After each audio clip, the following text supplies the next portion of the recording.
अस्सलाम वालेकुम my dear students. मैं लेके आया हूँ आपके लिए लेक्चर नंबर 2, दैट इज़ बेटा numericals of NCERT text book. तो न्यूमेरिकल फर्स्ट हम पढ़ लेते हैं, जैसे कि बोर्ड पे लिखा है, आप इसको नोट भी कर सकते हो।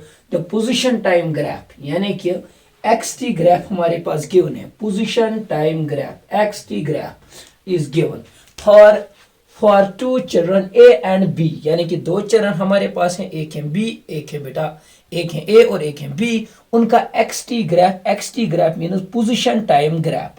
पोजीशन टाइम ग्राफ गिवन है, ये भी लिखा है position time graph for two children A and B returning from their school, अपने स्कूल से वापस आ रहे हैं। ए और बी अपने स्कूल से वापस आ रहे हैं और स्कूल का नाम है O. To their homes P and Q, school से ये वापस आ रहे हैं, स्कूल का नाम ए है और ये अपने घरों की ओर आ रहे हैं, उनके घरों का नाम है बेटा पी एंड क्यू, ठीक है। Respectively are shown in fig, इस डायग्राम में गिवन है, ठीक है। तो इसके बाद क्या रहा है, choose the correct entities in the brackets below. जो नीचे ये 4, 5, 6 पार्ट्स गिवन है, इन 5 पार्ट्स के हमें आंसर्स बताने हैं, ठीक है। तो स्टार्ट करते हैं। सबसे पहले हमारे पास पोजीशन टाइम ग्राफ है। रिपीट में इस स्टोरी को करता हूं। 2 बच्चे हैं, एक का नाम है ए और दूसरे का नाम है बी। ये अपने स्कूलों से वापस आ रहे हैं, स्कूल का नाम ओ है और जा रहे हैं अपने घरों की ओर। इनके एक के घर का नाम है पी और दूसरे का नाम है क्यू। अगर हम इस ग्राफ को बेटा, ये न्यूमेरिकल क्या है, ये न्यूमेरिकल इसीलिए आया है कि जो पहला वाला ग्राफ का पार्ट है दैट इज बेटा बेसिक्स, वो आपको समझ में आया है या नहीं आया है। तो यहाँ पे मैं नोट कर देता हूँ। सबसे पहले दिस लाइन रिप्रेजेंट्स बेटा डिस्प्लेसमेंट, लेकिन किसका डिस्प्लेसमेंट, ए का। तो मैं यहाँ पे लिखूंगा डिस्प्लेसमेंट ऑफ ए। और ये लाइन रिप्रेजेंट करती है यहां से बेटा दिस इज डिस्प्लेसमेंट ऑफ ए। और ये जो है ऊपर वाली लाइन बेटा ये रिप्रेजेंट कर रही है डिस्प्लेसमेंट ऑफ बी। यहां तक समझ में आया होगा। अब सुनो, ये रिप्रेजेंट कर रही है, ये वाली लाइन रिप्रेजेंट करेगी time for B and this line represents time for A। तो ये सारे पॉइंट्स हमारे पास मौजूद हैं अभी तक। अब देखो पहला क्या कह रहा है, A और B lives closer to the school than B और A, यानी कि हमारे पास 2 बॉडीज हैं A और B। हमें कहना है A और B में से स्कूल के नजदीक कौन रह रहा है। A और B lives closer to the school than B और A, यानी कि हमें डिस्प्लेसमेंट देखना है। जिसका डिस्प्लेसमेंट कम वो क्लोज रह रहा है, जिसका डिस्प्लेसमेंट ज्यादा वो दूर रह रहा है। तो इन दोनों में बताओ डिस्प्लेसमेंट किसका कम है। सबसे कम डिस्प्लेसमेंट यहां से यहां तक किसका है, A का। तो पहले पार्ट का आंसर आएगा। अब आप खुद बताओगे सर पार्ट नंबर फर्स्ट का आंसर क्या आएगा बेटा, ए लिव्स क्लोजर है ना बेटा to the school then what, then B से ज्यादा नजदीक ए रह रहा है स्कूल में, क्योंकि इसका डिस्प्लेसमेंट कम है। वो यहां से हम देखेंगे। दूसरा पार्ट, ए और B starts from the school earlier than B और ए।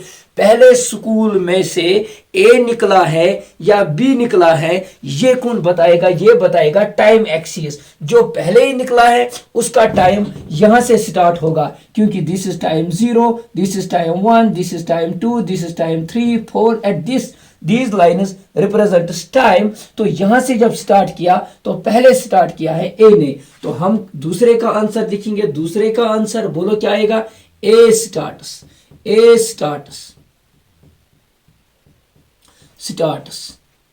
from the school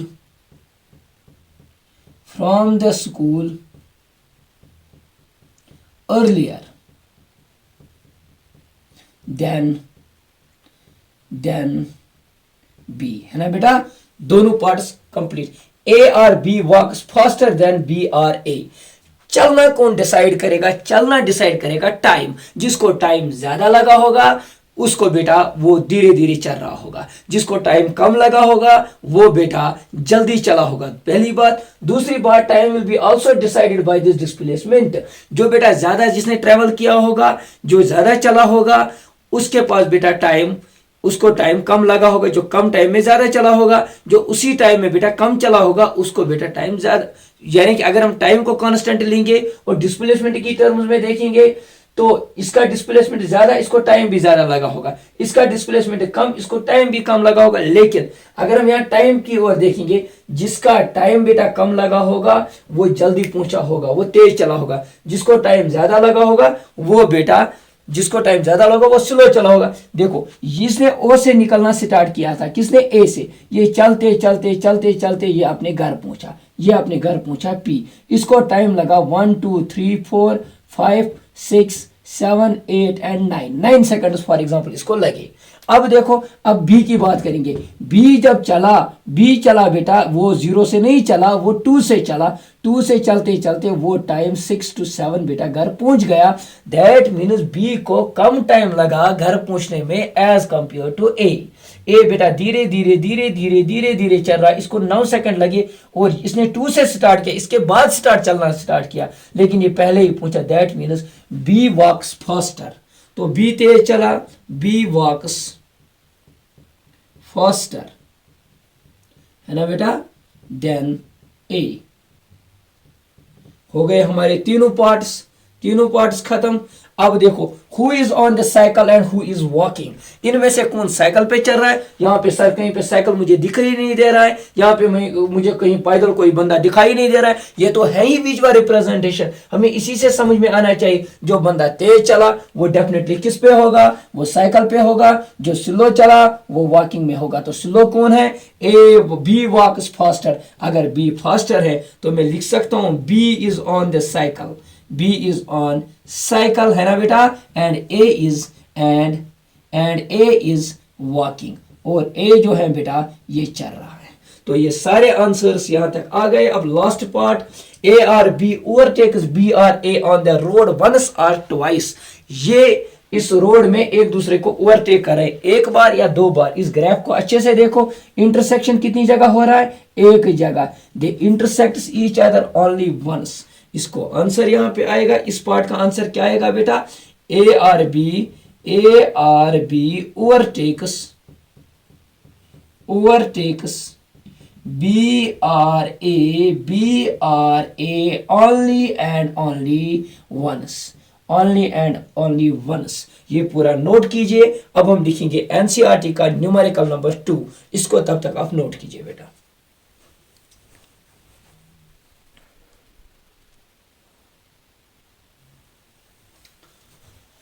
तो अभी तक आप लोगों ने लिखा न्यूमेरिकल नंबर फर्स्ट। अब हम जा रहे हैं अपने न्यूमेरिकल नंबर सेकंड की ओर, एनसीईआरटी का न्यूमेरिकल नंबर सेकंड। और अगर आप एनसीईआरटी पे देखो, this is numerical number third. First numerical is based on point object. धीरे धीरे करके हम हर एक न्यूमेरिकल को सॉल्व करने की कोशिश करेंगे। अब सुनो बेटा, a woman starts from her home at 9 AM, walks with a speed of 5 kilometres on a straight road. जब स्ट्रेट रोड की बात आई तो हमें ये समझ में आएगा कि ये है मोशन इन 1D, यानी कि motion along a straight line. हाँ, up to her office 2.5 kilometres away, यानी कि एक औरत ने स्टार्ट किया अपने घर से 9 बजे। यानी कि हमारा जो रेफरेंस पॉइंट निकला, हमारे पास जो रेफरेंस पॉइंट बना, यानी कि रेफरेंस जो मेरे पास टाइम बना वो बना बेटा 9 बजे। यानी कि 9 बजे 9 AM पे एक औरत ने घर से निकलना स्टार्ट किया। Walks with the speed of, ये एक स्पीड से चल रही है, that speed is 5 kilometre per hour. इस स्पीड से औरत चल रही है, ठीक है। On a straight road up to her office, ये इस स्पीड से 9 बजे निकली और ये चलने लगी धीरे धीरे अपनी कहाँ की ओर? अपने ऑफिस की ओर। वो ऑफिस है इसको 2.5 किलोमीटर दूर अपने घर से इसका ऑफिस 2.5 किलोमीटर दूर है। Stage at the office after 5 PM, और अब ये ऑफिस में रह रही है, बराबर ये ऑफिस में रह रही है 5 बजे तक। 5 बजे तक ये कंटिन्यूअसली अपने ऑफिस में रह रही है। Returns home by an auto, फिर ये वापस आ रही है वहां से एक ऑटो में जिसकी स्पीड होती है 25 किलोमीटर। यानी कि यहां से ये औरत अपने घर आती है, किससे आती है? ऑटो से आते हैं, जिस ऑटो की स्पीड होती है 25 kilometre per hour. Choose suitable scale and plot x t graph of her motion. हमें एक्सटी ग्राफ निकालना है, यानी कि हमें पोजीशन टाइम ग्राफ को प्लॉट करना है। अगर हमें पोजीशन टाइम ग्राफ को प्लॉट करना है, उसके लिए हमारे पास होने चाहिए कोऑर्डिनेट्स। सर कौन कौन सा कोऑर्डिनेट? एक एक्स कोऑर्डिनेट और टी कोऑर्डिनेट। जब ये दोनों कोऑर्डिनेट्स हमारे पास होंगे, उसके बाद हम एक्स टी ग्राफ को प्लॉट कर सकते हैं। तो यहाँ पे क्या है, टाइम इज गिवन 9 बजे, लेकिन ये ऑफिस कितनी बजे पहुंचती है ये गिवन नहीं है। ये ऑफिस में 5 बजे वापस निकलती है, लेकिन ये घर कब पहुंचती है ये भी हमारे पास गिवन नहीं है। लेकिन सबसे पहले हमारे पास सारी चीजें होनी चाहिए, डिस्प्लेसमेंट होना चाहिए और वेलोसिटी होनी चाहिए। तो वो हम कैसे फाइंड करेंगे? तो यहाँ पे हम देखेंगे बेटा, जब इसका टाइम था, जब इस औरत का टाइम था 9 AM, तब ये घर पे थी। घर को हम रेफरेंस मान लेते हैं, यानी कि इसका डिस्प्लेसमेंट 0 था। कोई शक यहाँ तक? जब 9 बजे घर से निकली तो इसका डिस्प्लेसमेंट कितना है? 0। तो ये चलने लगी विद स्पीड ऑफ 5 किलोमीटर, तो इसकी वेलोसिटी आ गई 5 किलोमीटर। कोई शक बेटा? लेकिन per hour. This is velocity on a straight road up to her office. अपने ऑफिस तक चली है। इस वेलोसिटी से ये औरत अपने ऑफिस तक चली। एक पिक्चर बनाओ बेटा, अपने ऑफिस तक चली। वो ऑफिस है 2.5 किलोमीटर, इतना दूर है इसका ऑफिस। तो अब आप मुझे बता सकते हो कि वो ऑफिस कितने टाइम के बाद पहुंची होगी? सर कैसे बताएंगे? Because velocity is equal to displacement by time, and time is equal to displacement divided by velocity। तो displacement कितना है इसका? 2.5 किलोमीटर। कोई शक? और velocity कितनी है? 5 kilometre per our. Kilometre cancel out. 2.5 1 is 2.5 2 is this will become 1/2 but r, ये r ऊपर चला जाएगा। ठीक है, this will be equal to 1/2 r कितना होता है? 30 मिनट्स। यानी कि ये औरत 9:30 बजे अपने ऑफिस में पहुंच जाएगी। तो अब मैं लिखूंगा दूसरा टाइम इसका 9:30 में। ये कहां पे होगी औरत? ये ऑफिस में होगी, लेकिन ऑफिस कितना दूर है? 2.5 किलोमीटर। अब इसने डिस्प्लेसमेंट ट्रेवल किया 2.5 किलोमीटर। उसके बाद ये अपने ऑफिस में बैठी है बेटा। टाइम चलता गया और हमारा टाइम पूछा 5 बजे। तो मैं यहाँ पे लिखूंगा, जब तक टाइम 5 बज गए बेटा, ये सिर्फ अपने ऑफिस में बैठी थी, इसका डिस्प्लेसमेंट फिर भी रहेगा 2.5 किलोमीटर ही। क्यों? क्योंकि ये फिर से ट्रेवल नहीं कर रही है, ये ऑफिस में रुकी हुई है। अब आगे देखो, इसके बाद ये ऑफिस में रिटर्न कर रही है बाय एन ऑटो। ये ऑटो के जरिए वापस आ रही है with speed of 25 kilometre per our. यानी कि अब इसकी वेलोसिटी 25 किलोमीटर पर आवर बन गई जब ये रिटर्न कर रही है, जब ये वापस आ रही है। लेकिन डिस्प्लेसमेंट फिर भी इसका है 2.5 किलोमीटर्स। तो कितना टाइम लगा होगा वापस आने में? सुनो कितना टाइम लगा होगा। फिर से वही formula, time is equal to displacement divided by velocity, that is 2.5 divided by 25। This is kilometre per hour. 2.5 1 is 2.5 10 is this will be equal to kilometre cancel, this will be equal to 1/10 hour. एक hour का 10th हिस्सा, this is equal to बेटा 0.6 minutes. यानी कि अगर ये 5 बजे वहां से निकली है तो 5:06 पे ये अपने घर पे होगी। अगर ये घर पे होगी तो जहां से स्टार्ट किया था वहीं से फिर से पहुंची, इसका डिस्प्लेसमेंट कितना आएगा? 0। Very good. तो दैट मीन्स डिस्प्लेसमेंट इसका आ गया 0, लेकिन टाइम आ गया 5:06। अब हमें इसका ग्राफ बनाना है, तो अब हम कोशिश करेंगे इसके ग्राफ को बनाने की। ठीक है, जहां तक आपको पूरी स्टोरी समझ में आई होगी। अब देखिए इसका ग्राफ हम कैसे प्लॉट करेंगे, ठीक है। अब देखो इसका ग्राफ, सबसे पहले 2 एक्सिस हमें बनानी है, एक तो टाइम, एक तो डिस्प्लेसमेंट। यहां से हम लेंगे अपनी टाइम एक्सिस। सर क्यों? Because time is an independent quantity, this not dependent quantity, this independent quantity. और यहां से हम लेंगे अपना और एक coordinate, that is known as your displacement x, ठीक है। डिस्प्लेसमेंट कहां से स्टार्ट, 0 से 2.5, 2.50, यानी कि डिस्प्लेसमेंट का मैक्सिमम वैल्यू जो आता है दैट इज 2.5। लिखने का तरीका, this is displacement 0, this is displacement 1, this is displacement 2, this is displacement 3 and this displacement should be 2.5 kilometre, kilometre, kilometre and kilometre, ठीक है।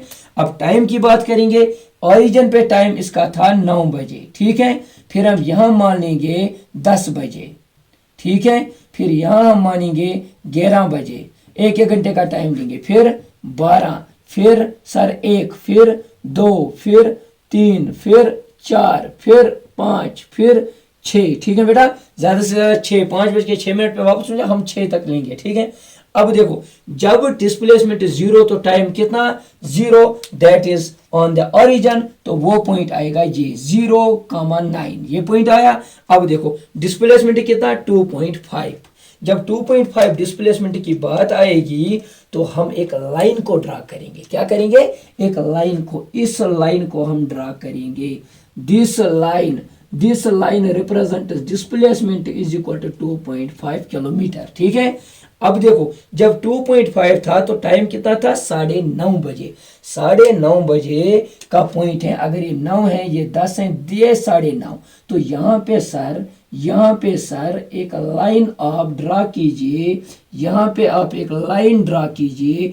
This line represents t is equal to 9:30, है ना, ठीक बेटा। This is equal to 9:30। अब जाइए फिर से डिस्प्लेसमेंट 2.5 लाइन बना के हैं, इस पे हर पॉइंट में होगा डिस्प्लेसमेंट इज इक्वल टू 2.5, लेकिन टाइम कितना, अब तीसरा कोऑर्डिनेट ये वाला टाइम कितना, अब 5 बज गई, तो 5 तो ये है। अब सुनो, यहाँ पे और एक लाइन हम परपेंडिकुलर ड्रा करेंगे।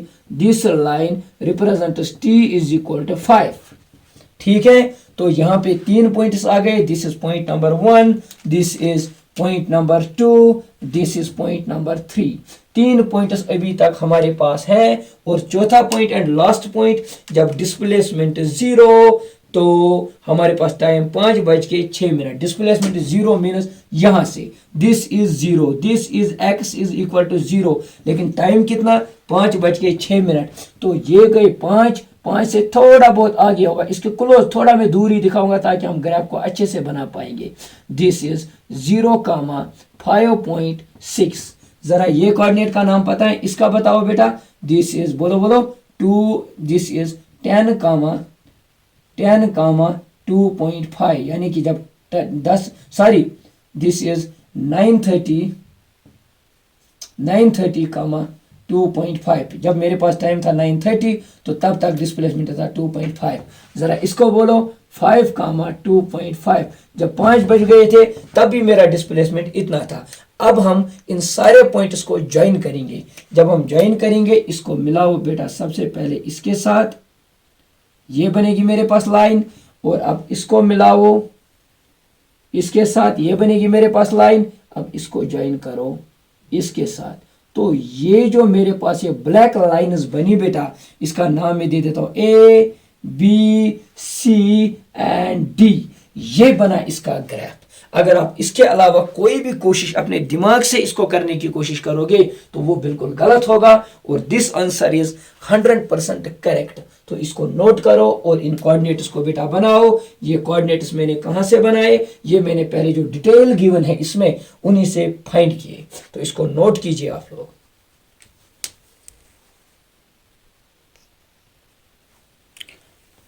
तो यहां पे हमारे पास है numerical number 3। Numerical number 3, this is not from NCERT. ये हमने और एक क्वेश्चन लिया, एनसीईआरटी का क्यों नहीं लिया पहले मैं वो आपको बता देता हूँ। क्योंकि मेरा और एक लेक्चर यूट्यूब पे है, दैट इज उसको लिखा है ग्राफ्स। तो वहां पे वो वाला जो एनसीईआरटी का न्यूमेरिकल है, a drunkard moves 5 steps forward and 3 steps backward, then again 5 steps forward and 3 steps backward वाला, तो वो न्यूमेरिकल जो है उसका जो सोल्यूशन है, उसका जो ग्राफ है वो मेरे उस लेक्चर में मौजूद है। तो यहाँ पे मैंने उसी पैटर्न का दूसरा क्वेश्चन लिया है। तो पहले हम इसको देख लेंगे। अगर आपको वो तो वहां पे मैं समझा देता हूँ कि उसका सोल्यूशन कैसे है, हमें इसका सोल्यूशन अब देखना है। तो ये कह रहा है, a boy wants to climb to the top of a vertical pole. सबसे पहले हमारे पास एक वर्टिकल पोल है, ये मैं मान लेता हूं this is our vertical pole. ये जो वर्टिकल पोल है, एक बंदा है, एक आदमी है, वो इसको क्लाइंब कर करके, वो इस पोल को क्लाइंब कर करके बहुत ही ऊपर तक जाना चाहता है, यानी कि टॉप तक जाना चाहता है। दिस टॉप ऑफ दिस पोल, यहां तक ये बंदा क्लाइंब कर करके बेटा ऊपर जाना चाहता है। ठीक है, वर्टिकल पोल 13 मीटर्स हाई। ये जो पोल है, इस पोल की हाइट इज गिवन, ये है 13 metre high. This pole is 13 metre high. Very good. आगे क्या गिवन है, ही क्लाइंब्स 5 सिटअप्स इन 1 सेकंड, यानी कि 1 सेकंड में वो 5 मीटर चलता है, यानी कि 1 2 3 4 5 मीटर वो चला 1 सेकंड में। 1 सेकंड टाइम लिया 5 मीटर चलने के लिए। अब देखो, and then slips 3 metre in 1 second. इसका मतलब क्या हुआ, जब वो पहले पोल को ऐसे चलता है बेटा, वो चला 5 मीटर। 5 मीटर के बाद वो स्लिप होके वापस आता है, लेकिन स्लिप वो कितना होता है, 5 मीटर नहीं होता है, स्लिप वो सिर्फ 3 मीटर होता है। यानी कि अगर वो पहले यहां तक चला 5 मीटर, तो वो दूसरे 1 सेकंड में 3 मीटर वापस आ जाता है। अब वो सिर्फ 2 मीटर ही नेट ट्रेवल कर पाता है। उसके बाद क्या होता है, then slips 3 metre in 1 second. This process repeats, ये प्रोसेस कंटिन्यूअसली रिपीट होती है। इसके बाद वो अब यहां से अब 5 सिटअप चलता है। यहां से 1 2 3 4 5 मीटर चला। 5 मीटर के बाद यहां से वो फिर 3 सिटअप स्लिप होता है, 1 2 एंड 3। अब वो यहां से कितना दूर है, पहले 2 था, अब और 2 वो आगे चला गया, तो नेट वो यहां से दूर हो गया बेटा 4 मीटर, है ना। अब देखो, अब यहां से वो स्टार्ट करेगा फिर से 5 सिटअप्स, 1 2 3 4 एंड 5 चला 5, लेकिन इन 5 को कितना टाइम लगेगा, 1 सेकंड। फिर वो 3 सेटअप वापस आएगा, 1 2 एंड 3। फिर से वो नेट कितना चला, यहां से 2 मीटर, लेकिन जमीन से कितना दूर चला गया, 6 मीटर। आया समझ में। यानी कि हर 2 सेकंड के बाद, पहले 1 सेकंड के बाद वो 5 मीटर, दूसरे में वो क्या, दूसरे सेकंड में वो 3 वापस, नेट बच जाता है 2। दूसरे जब वो स्टार्ट करता है, वो यहां से स्टार्ट अप नहीं करता है ओरिजिन से, वो इस 2 से 1 2 3 4 5, फिर 3 स्टेप स्लिप तो यहां तक पहुंच जाता है। फिर यहां से 1 2 3 4 5 फिर स्लिप, फिर वो यहां तक आ जाता है। ठीक है, तो हम इसका ग्राफ बनाते हैं। इस ग्राफ से पहले हम इनके कोऑर्डिनेट्स बनाते हैं, क्योंकि कोऑर्डिनेट्स बहुत ही ज्यादा इंपॉर्टेंट है। तो एक साइड से मैं लिख देता हूं, एक साइड से मैं लिख देता हूं इसका डिस्प्लेसमेंट, दूसरे साइड से टाइम, क्योंकि ये कह ही रहा है प्लॉट xt ग्राफ, यहां पे गिवन है plot xt graph of the motion. Motion का xt ग्राफ हमें प्लॉट करना है। अब देखो, सबसे पहले इसका डिस्प्लेसमेंट 0 और टाइम भी हम ले लेते हैं 0, क्योंकि हम मान लेते हैं ये जो बॉडी है, ये जो बंदा है, ये पोल के बिल्कुल नीचे बैठा है। अब सुनो, इसके बाद 1 सेकंड में इसने 5 मीटर ट्रेवल किए, 1 सेकंड में ये चलते चलते यहां तक पहुंचा। तो अब मैं मानूंगा time is 1 second but displacement is 5 metre. कोई शक। उसके बाद दूसरे 1 सेकंड में ये 3 मीटर वापस आ गया, स्लिप होके यहां पे आ गया। अब नेट डिस्प्लेसमेंट इसका कितना बचा, ओनली 2 मीटर। तो मैं लिख सकता हूं 2 सेकंड के बाद इसका डिस्प्लेसमेंट ओनली 2 मीटर आएगा। तीसरे सेकंड में ये फिर से 5 मीटर चला। लिखने का तरीका, जब और 1 सेकंड हो गया, यानी कि 3 सेकंड हुए, तो ये कितना चला, ये कितना चला, और 5 मीटर, यानी कि इन 2 से 1 2 3 4 और 5, यानी कि यहां पे पूछा नेट, ये यहां से कितना पूछा, 7, 1 तो 2 आ ही गया और 5, तो ये पहुंच गया 7 मीटर, है ना। ठीक। अब उसके बाद 1 सेकंड के बाद, चौथे सेकंड के बाद ये 3 स्टेप्स वापस आता है, 1 2 एंड 3। जब ये 3 स्टेप्स वापस आया, 1 तो 2 चला था और 2 ये यहां से चला, तो नेट ये यहां से चला 4 मीटर। होप आप लोगों को समझ में आ रहा होगा। अब सुनो, तीसरे 1 सेकंड में, अब ये 5वें सेकंड में क्या करेगा, इन 4 से और आगे जाएगा, 1 2 3 4 और 5 स्टेप। ठीक है, यहां तक पहुंचा, लेकिन 4 और 5 मिला के कितने आएंगे, सर 9 मीटर, है ना। अब और 1 सेकंड के बाद, और 1 सेकंड के बाद अच्छे से देखना, कोऑर्डिनेट्स आ गए तो ग्राफ फिनिश। और 1 सेकंड के बाद 1 2 और 3 स्टेप से वापस चला आया। जब ये 6 स्टेप में 3 स्टेप वापस आया, 9 मीटर माइनस 3 मीटर, तो कितना बचा सर, 6 मीटर। हाँ, 6 मीटर। अब देखो 7वें सेकंड में कितना चला होगा, फिर से 5 आगे। जब ये फिर से 5 आगे चला, 6 + 5 करो, कितना आएगा बोलो, 6 + 5 आएगा 11 मीटर। तो बोलो 8th सेकंड में क्या करेगा, 8th सेकंड में ये फिर से आएगा, 8th सेकंड में ये फिर से आएगा 3 स्टेप्स वापस। तो 11 को एक कम, दूसरा कम, तो ये पहुंचेगा 8 मीटर पे, है ना। अब देखो फिर से 5 स्टेप्स आगे 9 सेकंड में, फिर से 5 स्टेप्स आगे, तो कितना आएगा बेटा, बोलो बोलो 5 स्टेप, तो 13 मीटर आएगा ना, 13 मीटर।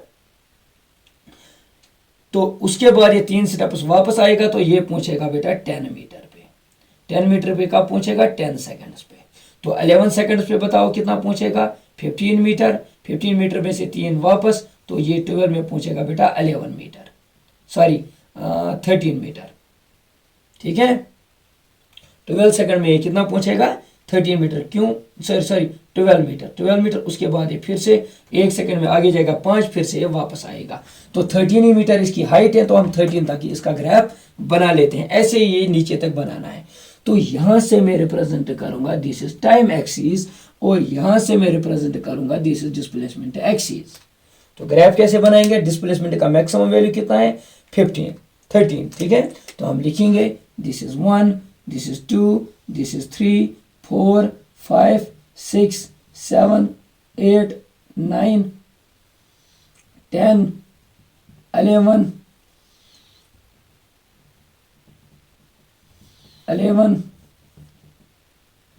12 एंड 13, ठीक है बेटा। This is displacement. अब टाइम की बात करेंगे, टाइम भी 13 तक ही चला है, इसको मानेंगे 1, दिस 2, दिस 3, 4, 5, 6, 7, 8, 9, 10, 11 एंड 12 एंड 13, ठीक है।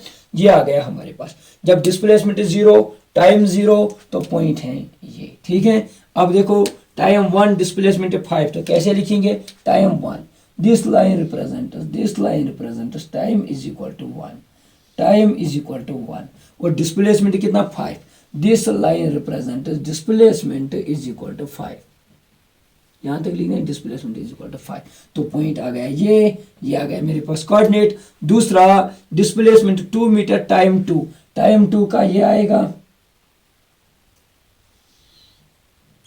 टाइम इज इक्वल टू 2 और displacement is equal to 2 metre, तो ये वाला पॉइंट आएगा, displacement is equal to 2 metre, ठीक है।